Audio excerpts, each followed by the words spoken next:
여러분, 기독교는요, 공산주의도 아니고 자본주의도 아닙니다. 목사님 왜 갑자기 그런 말씀하십니까? 사실 이런 말을 해야 한다는 것 자체가 좀 슬픈 일인데요. 우리가 자본주의와 공산주의는 어떤 경제 체제를 말하는 것이죠. 그죠? 심지어는 뭐 요즘에 순수한 자본주의가 있느냐, 순수한 공산주의가 있느냐라고 했을 때 사실 이 현실 세계 속에서도 그런 거 잘 없죠. 그죠? 우리나라는 자본주의 경제 체제를 택하고 있습니다만 사회보장제도나 복지제도를 운영하고 있죠. 이거 공산주의거든요. 그죠? 이 공산주의 체제를 이 자본주의의 바탕 위에다가 살짝 올린 것입니다. 그렇죠? 심지어는 공산주의 경제 체제로 운영되는 북한조차도 장마당이 서지 않습니까? 그죠? 이 기본적으로 공산주의 베이스 위에다가 이 자본주의 시장 경제 체제가 올라와 있는 것이죠. 민주주의나 사회주의도 마찬가지입니다. 이런 것들은 이제 정치 체제죠. 그죠? 제 기억으로는 이거 초등학교 5학년 때 배웠던 것 같거든요. 이 초등학생만 돼도 사회주의, 공산주의, 민주주의, 뭐 자본주의 이런 것들 이제 구분하는 것을 배웁니다. 사실 그런데요. 이제 요즘에 보면 일부 교회들이 이게 자기를 이런 식으로 규정하는 거예요. 우리 교회는 우파 교회다. 뭐 혹은 좌파 교회다. 그렇죠? 이런 말 자체가 뭐 우파란 말은 뭐 보수적인 뭐 혹은 또 뭐 민주주의, 뭐 자본주의를 대변하는 그런 이제 이 이데올로기를 얘기를 하는 것이고 뭐 좌파라 하면 그 반대를 의미하는 것이겠죠. 근데 교회를 이런 식으로 규정하더란 말이에요. 근데 사실 이런 이야기를 하는 것을 보면요, 좀 안타까운 게 사실 이거는 성경도 모르고 교회도 모르는 이 정말 말도 안 되는 이상한 진짜 괴이한 어떤 괴물을 만들어 버렸다 이런 생각이 들곤 합니다. 사실 교회는 이런 것으로 정의될 수가 없죠. 자본주의나 공산주의 같은 경제 체제를 당연히 이 교회 안에 들이미는 것은 말도 안 될 거고, 왜냐하면 이건 경제 체제니까요, 그렇죠? 또 정치 체계인 민주주의나 사회주의를 또 교회에다가 들이미는 것도 말이 안 될 겁니다. 사실 공산주의가 되었건 뭐 사회주의가 되었건 민주주의가 되었건 자본주의가 되었건 간에 이 세상의 어떤 체계로 교회를 설명하고 또 그러한 가치가 교회로 잠식되어서 들어오는 것, 그것을 보고 뭐라고 합니까? 교회의 타락이라고 그러죠. 교회의 타락이라고 그럽니다. 예를 들어 볼까요?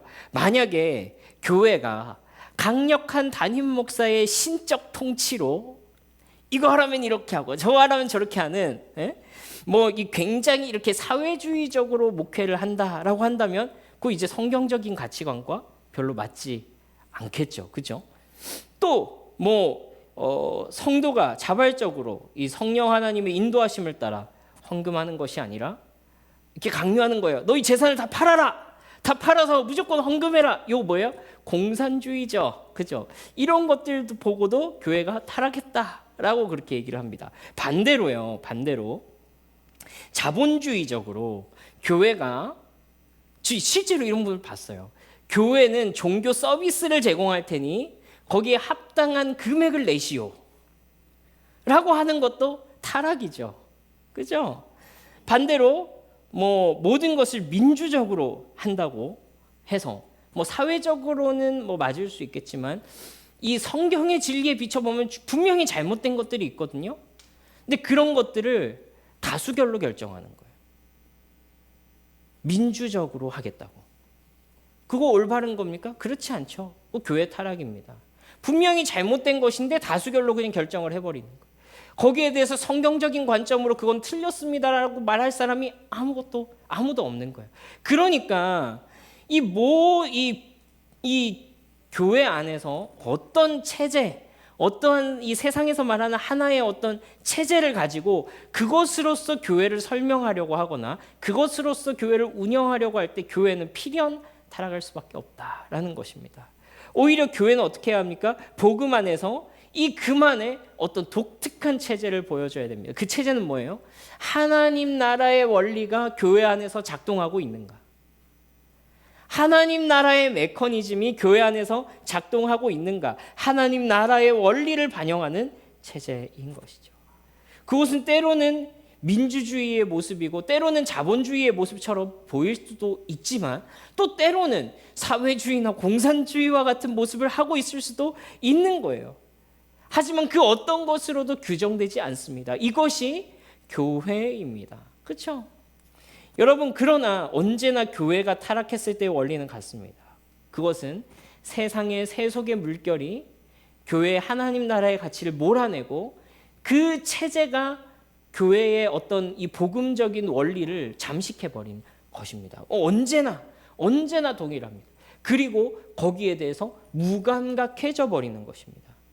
우리가 지난 시간까지 무너진 성벽을 재건하기 시작한 이 유다 공동체의 이야기를 함께 살펴봤는데요. 성벽이 완전히 무너져서 이 멀쩡한 길까지 막고 있었어요. 그렇죠? 뻔하게 지나다니는 그 골목까지도 다 막고 있어가지고 지나갈 수가 없게 되었습니다. 그런데 그냥 그렇게 지내는 거죠. 사실 이거는 무엇의 문제를 얘기를 해주는 거예요? 마음의 문제를 얘기를 해주는 거예요. 마치 지금 이스라엘 상태가 우울증 심하게 걸린 어떤 사람의 모습처럼 지금 엉망이 됐는데도 아무것도 못하고 그냥 내버려 두고 있는 그런 모습이었다는 거예요. 마음이 무너져 내린 겁니다. 이 돌을 치울 여력이 없는 것이죠. 근데 여러분, 중요한 것은 무엇이냐면 우리의 마음은 진공 상태를 허용하지 않더라 하는 것입니다. 지금은 저 아무 생각도 안 들어요 라고 우리가 때로는 말하기도 하지만, 근데 잘 생각해 보면요, 우리의 마음은 진공 상태를 허락하지 않는다는 거예요. 무언가가 비어 있으면 다른 무엇인가로 채워지기 마련이지, 그냥 완벽한 진공 상태, 진짜 아무것도 없는 상태, 마음이 비워져 있는 상태는 실제로 없더라 하는 거예요. 그렇죠? 우리의 마음은 항상 무엇인가로 채우고 있습니다. 이 이스라엘 백성들의 마음, 유다 백성들의 마음은 하나님을 향한 열망과 하나님을 향한 사랑이 사그러져 가고 그 마음 가운데 하나님 나라의 원리가 잠식되어 버리고 사라져 버렸을 때 그것이 진공 상태로 있는 것이 아니라 무기력과 우울, 할 수 없음, 절망과 좌절, 내버려 둠이 그 마음을 채우고 있었던 것이죠. 여러분, 바라기는요, 여러분의 마음을 하나님께서 은혜와 사랑으로 또 하나님의 성령으로 늘 채워주시기를 바랍니다. 아멘. 사실 그래서요, 이 성벽이 무너져 있는 동안 문제가 이 성벽만 무너져 있었던 게 아니라는 거예요. 이 바벨론과 페르시아에서 진짜 어떤 모든 것을 포기하고 이 땅으로 돌아온 하나님의 백성들, 이 하나님의 백성들이 자기들이 왜 여기에 있는지를 까먹어버리고 내가 왜 이 길을 걸어가고 있는지, 왜 내가 이런 삶을 살아가고 있는지를 까먹어버리고 영적으로 심적으로 진공 상태가 되어버린, 이 하나님의 마음을 잃어버린 그런 상태가 되어 있었다라는 겁니다. 근데 사실은 이런 진공 상태가 허락이 되지 않는다라는 것이죠. 그래서 그런 진공 상태의 어떤 빈 유리병 속에 무엇인가가 쏟아져 들어오기 시작합니다. 바로 세속의 물결입니다. 우리 느헤미야 5장 1절에서 6절 함께 한번 읽어보겠습니다. 시작.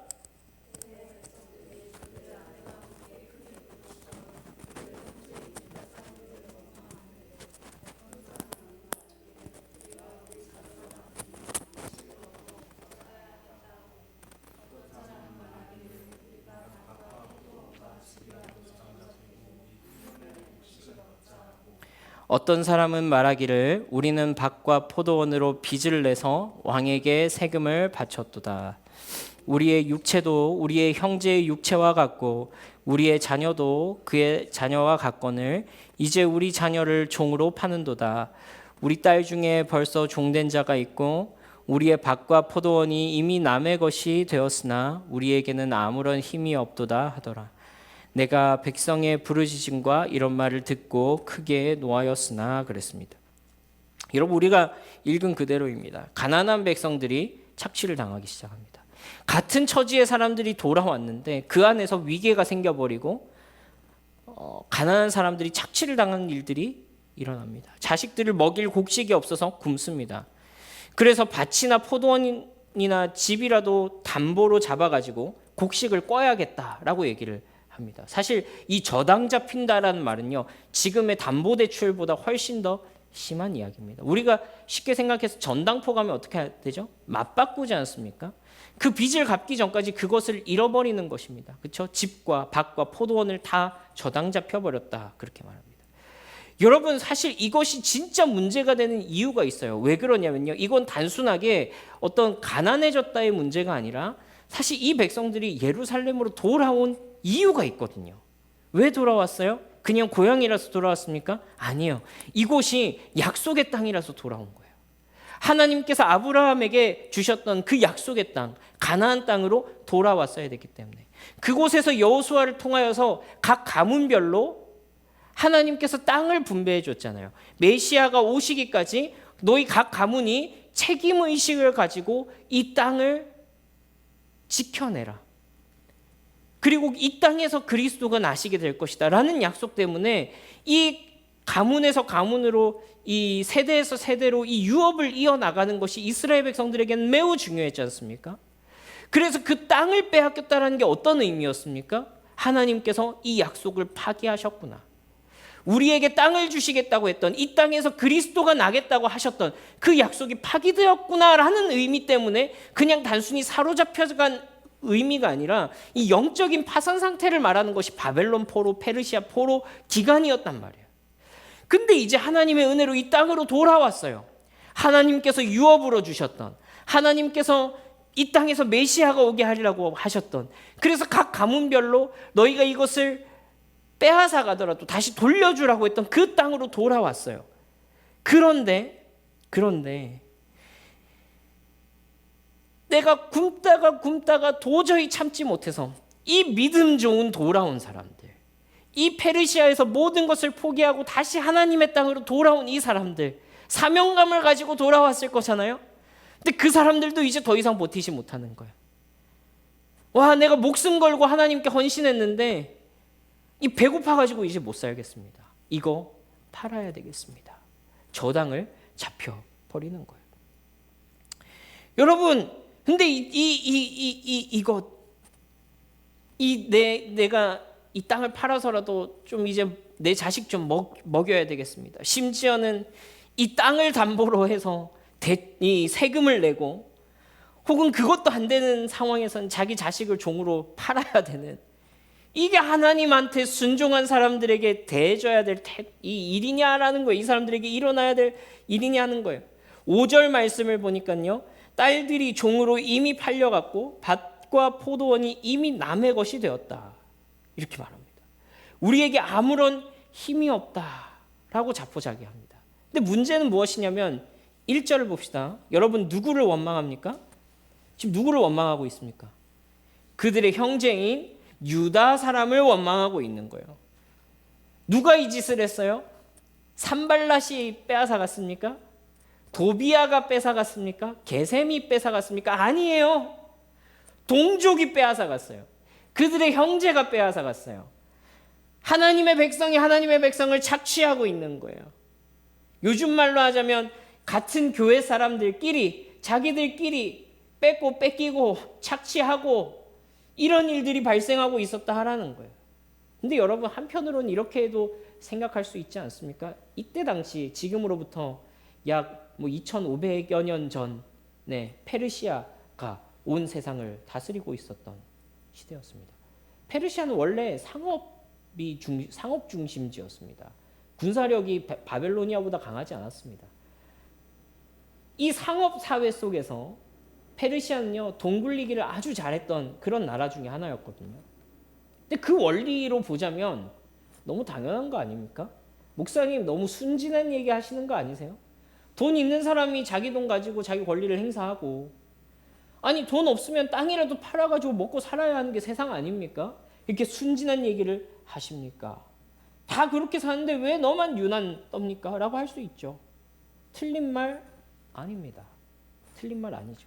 그러나 이것이 하나님 나라 공동체 안에 들어왔을 때 이것을 보고 뭐라고 하냐면 타락이라고 하는 것입니다. 공산주의라서 틀렸고 자본주의라서 틀린 것이 아니라 세상을 움직이는 원리 그대로 하나님 나라 그것을 적용하여서 하나님 나라도 그렇게 돌아가게 하는 거예요.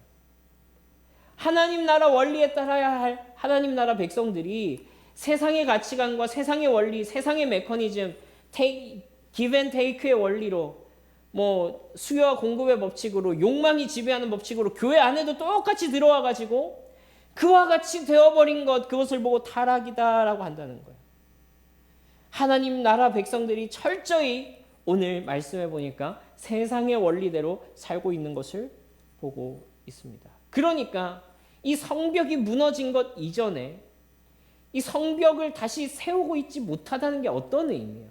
이 사람들이 지금 그리스도인으로 살기를 지금 잠시 내려놨다는 거예요.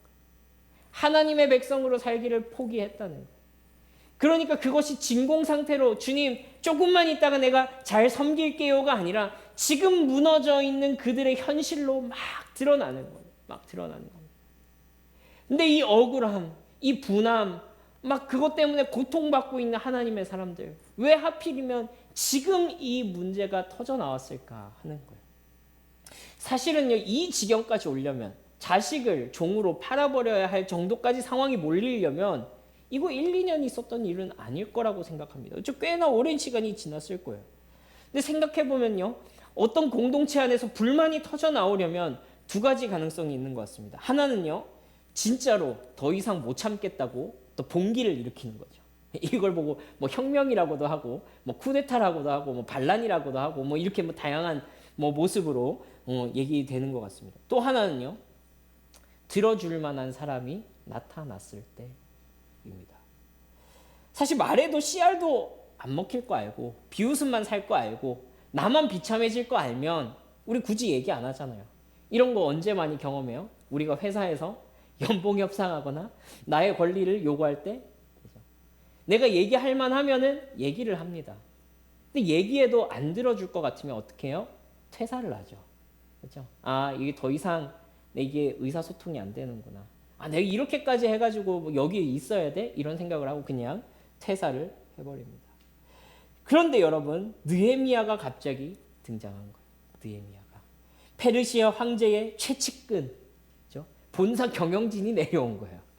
그래서 이 사람을 보니까 하나님의 사람입니다. 우리의 이야기를 들어줄 것 같습니다. 그러니까 죽겠습니다. 더 이상 못 참겠습니다. 못 살겠습니다 하고 이 서러웠던 감정이 폭발해가지고 막 터져 나오는 거예요. 우리 한번 따라해보면 좋겠는데 우리 이렇게 얘기해 봅시다. 들어줄 만한 사람이 됩시다. 들어줄 만한 사람이 됩시다. 여러분, 하나님 나라 공동체에는요, 이런 사람이 필요합니다. 이런 사람이 필요합니다. 억눌려 있던 감정을, 상처를, 아픔을 들어줄 사람입니다. 언제나 안 억울했습니까? 언제는 뭐 쌀이 넘쳐났습니까? 아니죠. 그동안 말하고 싶은데도 말할 사람이 없는 거예요. 내 억울함, 이 하나님 나라 원리에 닿지 못해가지고 내가 겪고 있는 이 수많은 어려움들, 아픔들, 내 안에 일그러진 것들 말하고 싶은데 말할 사람이 없는 거예요. 이거 말했다가 이거 나에게 약점 잡히면 어떡하지? 이거 말했다가 이거 온 교회에 소문 다 나면 어떡하지? 이거 말했다가 내가 비웃음 사면 어떡하지? 그래서 말 못하는 거예요. 말 못하는 거예요. 교회에 이런 이야기 하나 들어줄 사람 없다는 것이 얼마나 비참한 일입니까? 여러분, 이런 사람이 나타나자 그제서야 터져 나오는 거예요. 그제서야 터져 나오는 거예요. 이 하나님의 나라여야 했던 이 유다 공동체가 얼마나 강팍한 상태 가운데 있었는지를 보여주는 거예요. 어디 하나 느헤미야 등장하니까 거기에다 쏟아놓는 거예요. 나 이랬다고, 나 이렇게 어려웠다고, 나 이렇게 힘들었다고 막 쏟아놓기 시작하는 거예요. 여러분, 그런 이 하나님의 마음으로 공감해 줄 사람이 이 유다 공동체 가운데 너무 필요했던 거죠. 여러분, 바라기는요, 우리 공동체 가운데 이런 은혜가 흐르기를 바랍니다. 여러분, 이건요 단지 사회적 지위나 어떤 경제적인 문제만은 아닐 것입니다. 이 세상에서 이 말하지 못하는 어떤 아픔과 세상에서 말하지 못하는 억눌림이 우리 교회 공동체 가운데서는 고백되어지고 용납되고 함께 기도하고 이렇게 세워주는 은혜가 있기를 바랍니다. 여러분, 어제도 힘들었을 것입니다. 그제도 답답했을 것입니다. 그런데 말할 사람이 없습니다. 왜 그렇습니까? 말해봤자 나만 바보 되거든요. 말해봤자 나만 모자란 사람 되거든요.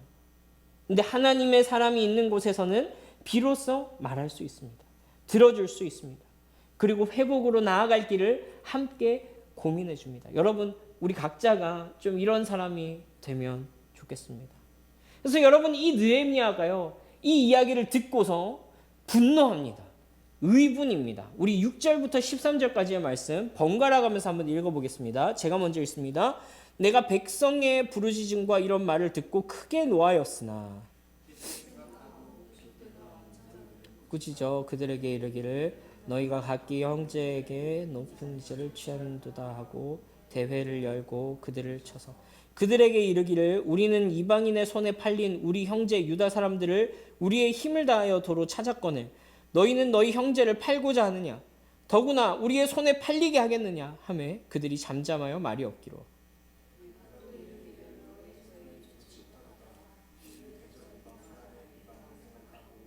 우리 하나님을 경외하는 가운데 행할 것이 아니냐.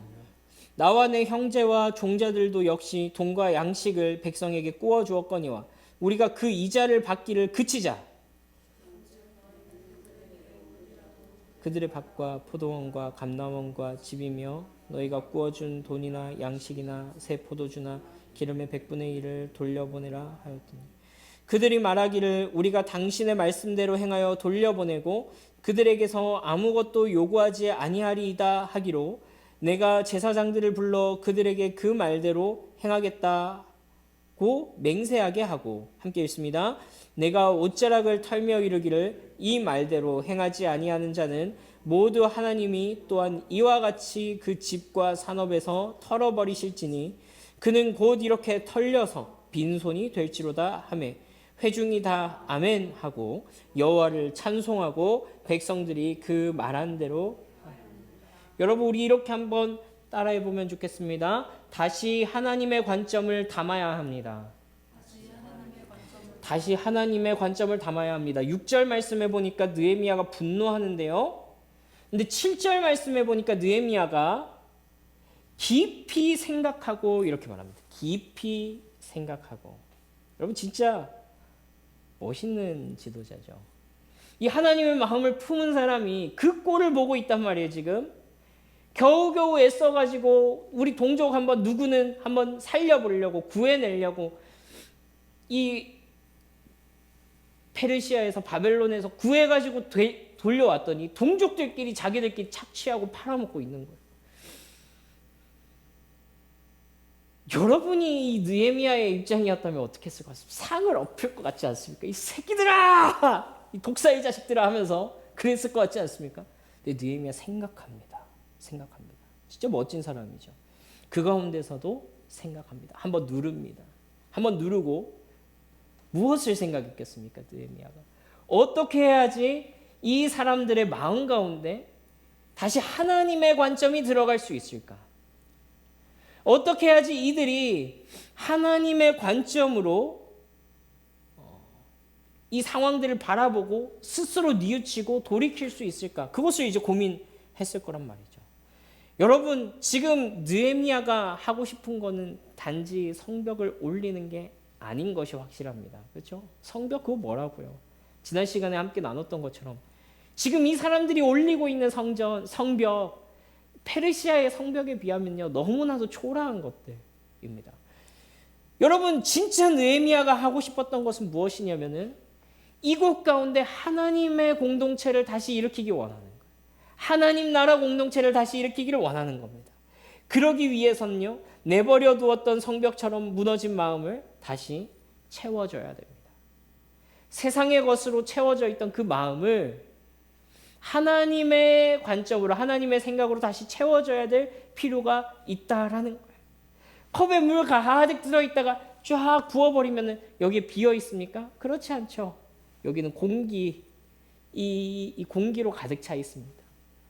여러분, 거기에 다시 무언가를 채워야지 거기가 비워지는 것입니다. 여러분, 우리가 성경을 읽으면서 이 사실을 늘 기억하면 좋겠습니다. 여러분, 성경은 어떤 책입니까? 성경은 단순히 이걸 해라, 저거 하지 마라. 이거 해라, 저거 하지 마라. 요구하는 거는 어느 수준이에요? 초등학교 수준. 초등학교 수준. 우리가 왜 초등학교, 중학교, 고등학교 나옵니까? 왜 기초 공교육을 받습니까? 왜죠? 이거 해라 저거 하지 마라를 일일이 가르쳐줘야 되는 게 성인이 아니고 그 큰 원리를 가르쳐주면 그 큰 원리를 따라서 공동체의 일원으로서 살아가라고 기초교육을 하는 거지 않습니까? 근데 이 지금 이스라엘 백성들이 하나님을 배웠는데 어떻게 배웠냐면 이거 해라 저거 하지 마라로 배운 거예요. 근데 우리에게 필요한 것은 무엇입니까? 하나님의 나라가 다시 우리 마음 가운데 들어오는 거죠. 우리가 성경을 읽을 때 그렇게 해야 되는 것입니다. 이것 가운데 어떤 하나님의 마음이 흐르고 있는가, 어떤 하나님의 원리가 흐르고 있는가를 배워야 하는 것이죠. 그 원리를 마음에 채워야 합니다. 공허해서 세상의 원리로 어느 순간 채워져서 무엇이 옳은지, 무엇이 잘못됐는지, 무엇이 하나님을 따라가는 것인지 아니면 세상에 속한 것인지 갈팡질팡 하고 있는 그런 혼란스러운 우리의 마음에 하나님의 원리를 다시 채우고 거기로 돌아가는 은혜가 있어야 하는 것입니다. 마음의 진공 상태는 없습니다. 우리는 늘 무엇인가로 채워져 있습니다. 그렇죠?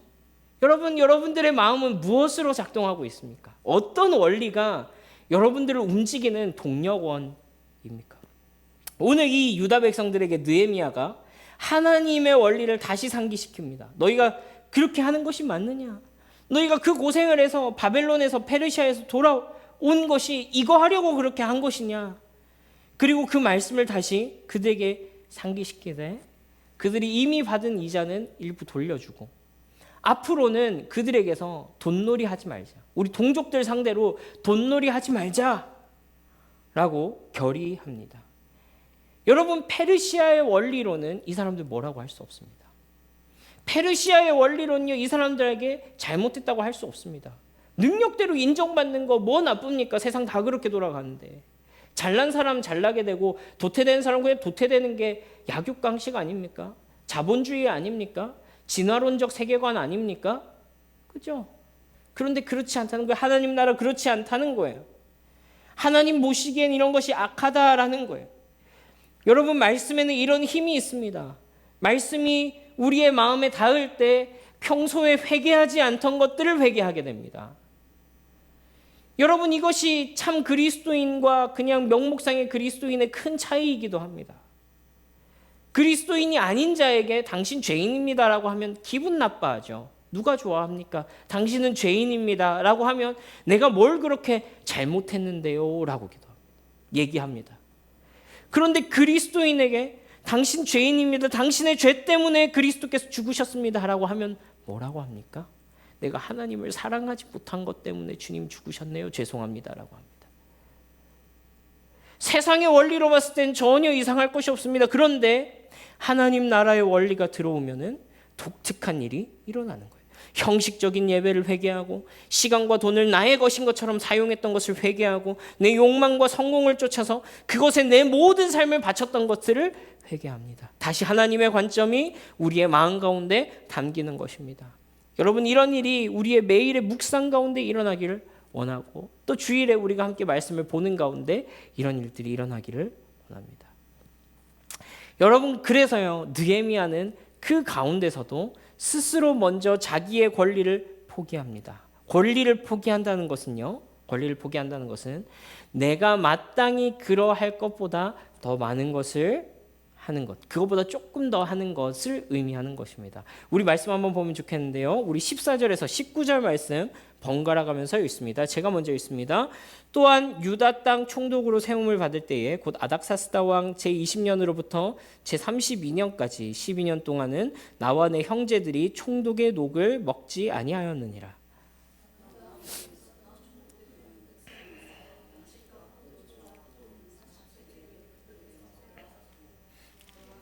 종자들도 백성을 압제하였으나 나는 하나님을 경외함으로 이같이 행하지 않.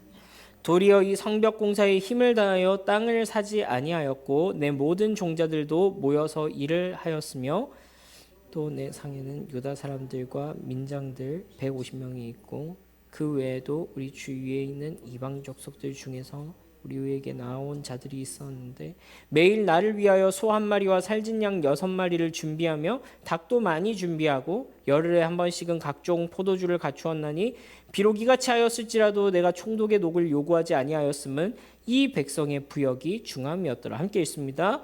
내 하나님이여 내가 이 백성을 위하여 행한 모든 일을 기억하사 내게 은혜를 베푸시옵소서. 여러분 느헤미야가 정확하게 몇 월 달에 총독이 되었는지는 알지 못하겠습니다만 이 성벽이 완성되고 어느 정도의 기간이 지나고 여기가 이제 행정구역으로서 역할을 할 수 있게 되자 아마도 이 총독으로 이 느헤미야가 이제 취임을 하게 되었던 것 같습니다. 그 전까지는요, 아마도 이제 우리가 여기에 대한 정확한 권한이 없기 때문에 정확하게 추측을 할 수는 없습니다만 이 당시에는 유다의 자체적인 행정구역보다는 사마리아라는 이 더 넓은 행정구역에 편입이 되어 있었던 것으로 보입니다. 아마도 이 행정적 권한이 이 사마리아 총독에게 있지 않았을까 그런 생각이 듭니다. 그래서 이제 느헤미야가 왔을 때 산발랏이 이제 그렇게 긴장을 했던 거죠. 느헤미야가요, 이 유다가 이 행정구역으로의 기능을 갖추자 이곳에 머물러서 이 총독으로의 기능을 수행할 수 있도록 아마도 왕에게 요청하지 않았을까 그런 생각을 합니다. 그런데요, 여러분 이 유다는요, 이 페르시아의 행정구역 중에 강 건너편, 그러니까 유프라테스 강 서쪽, 이 서쪽 땅만 묶어놓고 있는 이 속주라 그러죠, 그렇죠? 이 지금으로 말하자면 미국의 스테이트 같은 그런 개념입니다. 이 넓은 스테이트의 총독이 아니라 그 안에서도 정말 작은 시나 군 정도 되는 아주 조그만한 도시의 총독이 된 거예요. 그러니까 이 유다 땅만 놓고 보자면 사이즈가 어느 정도 된다 그랬죠? 경상남도보다 아마 조금 더 작을 겁니다. 이 조그마한 동네의 총독이 되기로 한 거예요. 사실은 이 느헤미야가 이 유다 땅의 총독이 되었다는 것 자체가요, 어마어마한 강등입니다.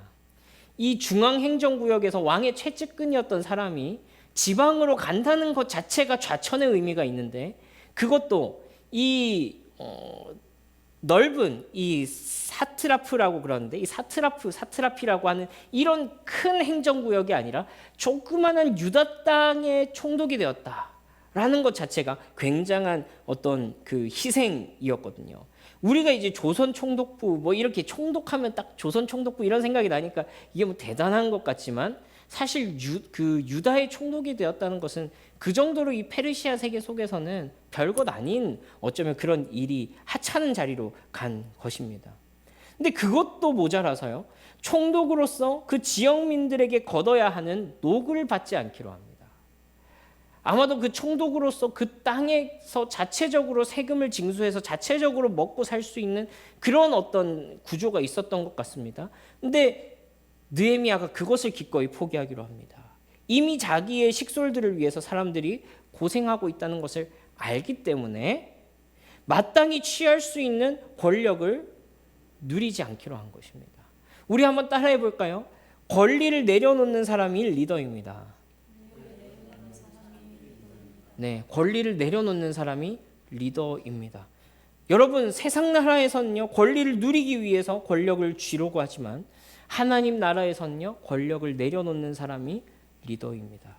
느헤미야가 녹을 받지 않는데 어떻게 그 아랫 사람들이 돈놀이를 할 수 있겠냐 하는 말입니다. 느헤미야가 아까 보니까 땅도 사지 않았다라고 얘기를 합니다. 그렇죠?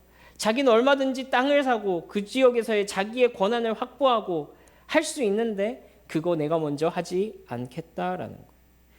여러분, 느헤미야가 녹을 받는다고 해서 그를 욕하겠습니까? 아니요, 그럴 수 없습니다. 그 사람은 마땅히 받아야 할 것들을 받을 뿐입니다. 그런데 일하고 월급 받는 게 뭐가 잘못이라는 거예요? 근데 지금 그럴 상황이 아니라요. 지금은 이 공동체가 안정되기까지 리더가 마땅히 감당해야 할 희생이 있다라는 것을 느헤미야가 고백하고 있는 것입니다. 여러분, 저도 여기에 비길 것은 아니지만 개척하고서 한 번도 살해를 받지 않았죠. 사실은 그 전에 군인교회 목회할 때도 저는 살해다운 살해를 받지 않았습니다. 제 돈을 써가면서 사역했죠. 여러분, 언젠가는 우리 교회가 조금 더 안정되고 하면 우리 가족이 최저 생활을 할 수 있는 그 생계를 교회가 마땅히 사역자를 위해서 책임지는 거 너무나도 당연해요. 그것을 여러분들 염두에 두고 계셔야 됩니다. 그러나 지금은 아니라는 거예요. 지금은 아니라는 거예요. 내가 공동체를 위해서 이 정도 했으니까 이 정도를 요구하는 그런 태도를 가지고 있다면 어떻게 공동체가 서겠냐는 거예요. 그럴 수 없거든요. 교회 공동체가 건전하게 세워지기까지는 마땅히 그러한 헌신과 희생들이 필요한 것입니다. 필요한 것입니다. 만약에 제가 아무리 작은 공동체라도 이 교회의 리더라는 자의식을 가지고 있다면 그렇게 하는 것이 마땅한 거죠. 당연한 것은 아니지만 기꺼이 그렇게 하는 것입니다. 여러분, 사실 제 얘기를 드렸지만요, 제가 뭐 이래서 대단합니다 이게 아니라요, 이게 지금까지 교회가 유지되어 온 유일한 방법이었어요. 유일한 방법이었다고요. 교회는요, 늘 그렇게 누군가 자기의 권리를 내려놓는, 꼭 목사가 아니더라도, 꼭 장로가 아니더라도 자기의 권리를 내려놓는 주님의 신실한 리더와 같은 성도들의 헌신으로 지금까지 온 거예요. 지금까지 온 거예요. 여러분들 머릿속에 떠오르는 몇 사람이 있을 것입니다. 그렇죠? 여러분들의 기억 속에서도 있는 몇 사람이 있을 것입니다. 그 사람이 리더예요. 그 사람이 리더예요. 꼭 목사라서 리더가 아니고, 꼭 장로라서 리더가 아니고, 하나님 나라의 원리 속에서 기꺼이 자기의 것을 포기하고 자기의 권리를 내려놓고 하나님의 공동체를 일으켜 세우기 위해서 헌신한 사람, 그 사람이 리더란 말입니다. 안타깝고 죄송한 말씀입니다만, 목사가 자기 권리를 주장하기 시작할 때, 장로가 자기의 권리를 주장하기 시작할 때, 성도가, 그것이 누구라고 할지라도 교회 리더들이 자기의 권리를 주장하기 시작할 때, 근데 이 정도 했는데 이렇게 해줘야 되는 거 아니에요? 라고 하기 시작할 때 교회가 우스워지는 것입니다. 소위 요즘 말로 짜친다고 그러죠. 그죠? 여러분, 성도가 목사한테, 목사님 당연히 이렇게 희생하셔야 하는 거 아니에요? 목사가 성도한테 당신 이 정도는 헌신해야 되는 거 아닙니까? 라고 말하면 우스워지기 시작한다는 거예요. 반대로요, 교회에 건강한 리더들, 이런 느헤미야와 같은 리더들이 세워지기 시작할 때 교회에서 우린 무엇을 보냐면 바로 하나님의 나라를 보게 됩니다. 하나님의 나라의 원리가 작동하는 어떤 놀랍고도 아름다운 자발성을 보게 되는 것입니다. 누가 시켜서가 아니라, 무언가를 더 얻어내기 위해서가 아니라, 어떤 정치적인 입지를 확보하기 위해서가 아니라, 하나님을 사랑해서 복음 안에서 기꺼이 자기를 드리는 헌신이 곳곳에서 일어나고 진짜로 그리스도의 몸이 세워져 가게 되는 것을 우리는 역사 속 건강한 교회들 속에서 많이 보게 되는 것입니다. 여러분, 그렇습니다. 우리가 예루살렘 성벽 건축 이야기를 하고 있지만 사실은 느헤미야는 그냥 성벽을 건축하기 위해서 온 것은 아니었죠. 느헤미야는 진짜로 이 유다 백성이 하나님 나라 백성다운 모습으로 세워지기를 원하고 있었던 것입니다. 여러분, 이것을 보고 제사장 나라라고 합니다. 제사장 나라. 우리 한번 따라해 볼까요? 제사장 나라. 우리 함께 이 말씀 읽어보겠습니다. 출애굽기 5장 6절 말씀. 하나님께서 이스라엘 백성들을 이집트에서 건져내서 새로운 나라로 세우신 이유가 여기에 담겨 있습니다. 함께 읽습니다. 시작. 세계가 다 내게 속하였나니 너희가 내 말을 잘 듣고 내 언약을 지키면 너희 모든 민족 중에서 내 소유가 되겠고 너희가 내게 대하여 제사장 나라가 되며 거룩한 백성이 되리라. 너는 이 말을 이스라엘 자손에게 전할지니라. 여러분, 제사장 나라라는 말은요, 이 세상에 여러 나라가 있지만 하나님을 아는 나라는 적죠. 그래서 하나님께서 특별히 이스라엘을 택하신 이유가 뭐예요? 이 사람들이 더 특별해서, 더 잘나서, 더 괜찮은 사람들이라서가 아니라 하나님께서 이 사람들을 제사장 나라로 택하셔서 뽕에 취해 있어라, 막 교만하라, 막 이렇게 나 선민이라고 떠들고 다녀라가 아니고, 내가 샘플이 돼서, 내가 제사장 나라가 돼서 하나님을 보지 못하는 다른 나라들로 하여금 다른 체제, 다른 어떤 자본주의로 돌아가는, 공산주의로 돌아가는, 사회주의로 돌아가는, 민주주의로 돌아가는 이 다양한 세상의 체제로 돌아가는 나라들이 하나님 나라의 원리를 보고서 하나님께 감격하고 하나님께 돌아오는 샘플이 되라 라는 얘기예요. 샘플이 되라. 이런 세상도 있다고. 이게 하나님의 나라라고. 은혜가 다스리는 나라가 있다고. 사랑으로 다스리는 나라가 여기 있다고. 그걸 보여주는 공동체가 되라는 말이 제사장 나라가 되라는 말이에요. 여러분, 느헤미야가 격분한 이유가 뭐예요? 성벽 쌓기가 힘들어서 그럽니까? 아이씨, 돌이 왜 이렇게 무겁노? 그래서 화가 난 겁니까? 아니요. 지금 느헤미야가 돌아온 것은 하나님의 나라, 이 제사장 나라, 모든 세상의 샘플이 되어야 될 이 하나님의 나라, 비록 이 성벽을 다 쌓는다고 한들 그렇게 대단하게 화려한 이 페르시아의 성벽에 비길 그런 것은 아니지만, 이 나라가 작동하는 원리, 이 하나님의 백성들이 작동하는 원리가 하나님 나라의 아름다움을 드러내는 원리가 되기를 원하고 이곳 가운데 왔는데, 겉만 번지르르 하면 뭐합니까? 여기에 내용이 없는데, 전혀 하나님 나라 백성답지 못한데, 그냥 겉만 번지르르하게 성벽 쌓아놓고 여기다가 이스라엘이라고 간판 붙여놓으면 뭐하냐는 말이야. 이렇게 해가지고 세상 사람들에게 욕만 더 먹을 건데, 그렇게 할 거면 뭐하러 성벽을 다시 쌓았냐 이 말이에요. 그게 이스라엘이 아니라는 말입니다.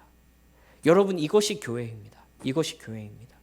베드로 사도는요, 그래서 이 교회 공동체를 향해서 너희가 바로 새로운 이스라엘 제사장 나라다 선언합니다. 우리 이 말씀 같이 한번 읽습니다. 시작.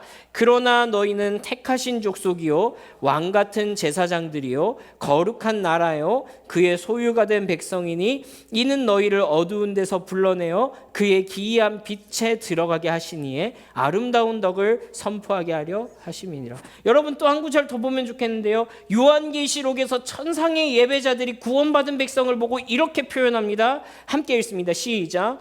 그들이 새 노래를 불러 이르되 두루마리를 가지고서 그 인복을 떼기에 합당하시도다. 일찍이 죽임을 당하사 각 족속과 방언과 백성과 나라 가운데서 사람들을 피로 사서 하나님께 드리시고, 예수님께서 죽으셔서 그 피로 주고 각 나라와 족속 가운데서 사서 자기의 소유 삼으신 백성들이 일부 있대요. 저와 여러분 같은 사람들. 왜 그랬냐는 거예요. 10절 말씀 시작.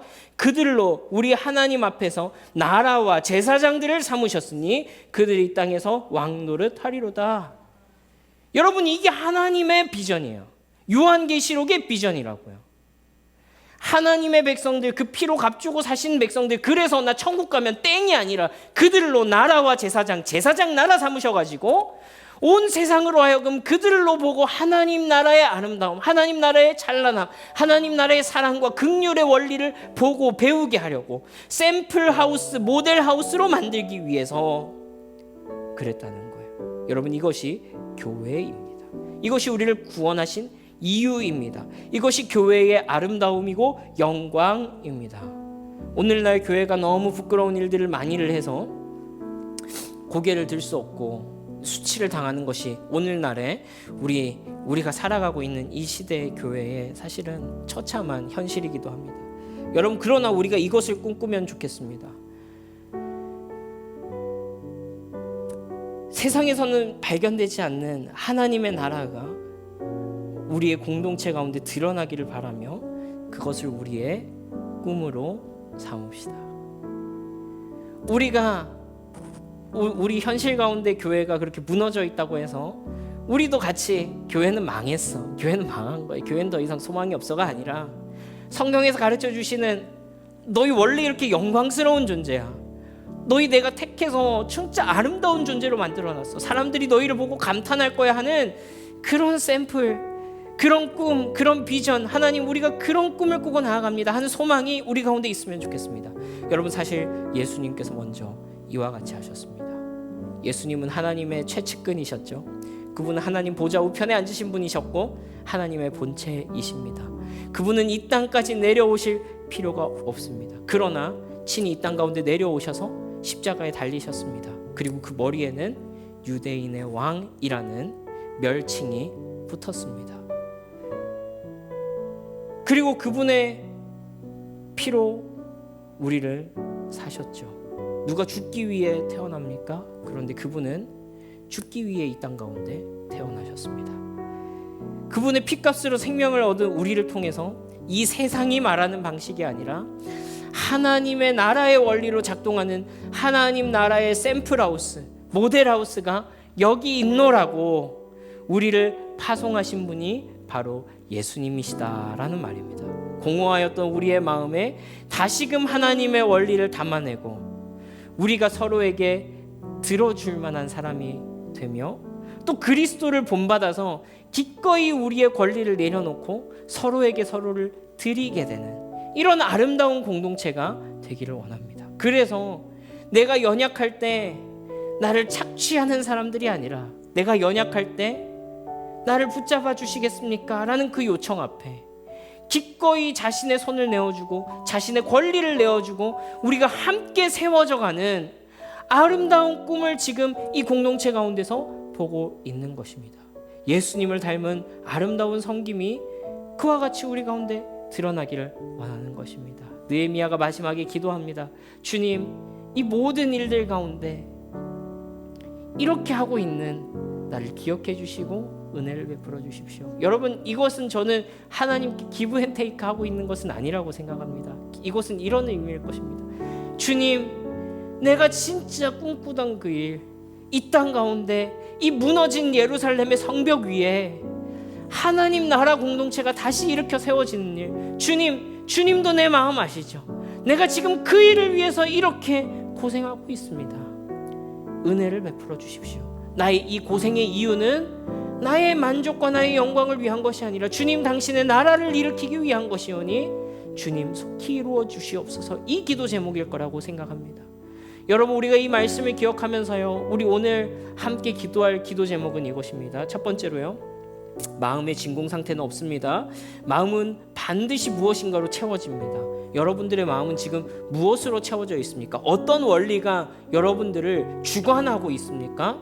우리 함께 기도할 때 하나님의 말씀이 다시 내 마음 가운데 채워지기를 바랍니다. 하나님의 원리가 내 속에 다시 채워지기를 바랍니다. 그냥 힘들어서 공허한 마음인 줄 알았는데 주님, 다른 것이 내 마음을 사로잡고 있었네요. 그게 아니라 힘들지만 주님의 말씀이 다시 내 속에서 일하시는 것을 경험하기 원합니다. 그렇게 기도하고요. 우리 두 번째, 주님, 우리가 서로에게 들어줄 만한 사람 되기 원합니다. 그렇게 기도합시다. 그래서요, 우리 공동체 안에서 기도 제목이 돌아다녀야 됩니다. 우리의 연약함을 고백하는 것이 우리의 약점을 잡히는 일이 되지 않아야 됩니다. 기도 제목을 받으면 기도해야 됩니다. 당신을 위해서 기도해 줄게요가 인사치레가 되면 안 됩니다. 그를 위해서 엎드려야 됩니다. 이 일이 우리 가운데서 돌아갈 때 진짜로 우리가 들어줄 만한 사람 되는 겁니다. 들어줄 만한 사람이 되는 겁니다. 그리고 그 가운데서 우리가 서로의 연약함을 붙잡고 기꺼이 우리 자신을 내어놓고 헌신하고 그들에게 시간을 내어주고 서로가 서로에게, 목사가 여러분들에게 하는 거 아닙니다. 서로가 서로에게 해야 됩니다. 쭈뼛쭈뼛 아닙니다. 우리가 그와 같이 성장해 가야 됩니다. 그렇죠? 그렇게 우리의 권리를 포기하고 그리스도를 본받음이 있기를 바라야 됩니다. 그래서 세 번째 기도 제목입니다. 주님, 그래서 우리 교회가 참으로 제사장 나라 된 이 세상에서 만나게 되는 하나님 나라의 샘플하우스, 하나님 나라의 모델하우스가 되게 하여 주시옵소서. 주님, 우리 교회의 성벽을 다 세운다고 한들 세상에 삐까뻔쩍한 그런 공동체처럼 막 그렇게 멋있진 않겠지만, 그러나 여기에 이와 같은 원리로 작동하는 하나님의 나라가 있다고 그런 소문이 나게 된다면 그것보다 영광스러운 것이 어디 있겠습니까? 우리는요, 페르시아가 되고 싶은 것이 아닙니다. 하나님의 나라, 그 영광을 담아낸 공동체가 되고 싶은 것입니다. 우리 세 가지 기도 제목 여러분들 기억하시고 우리 함께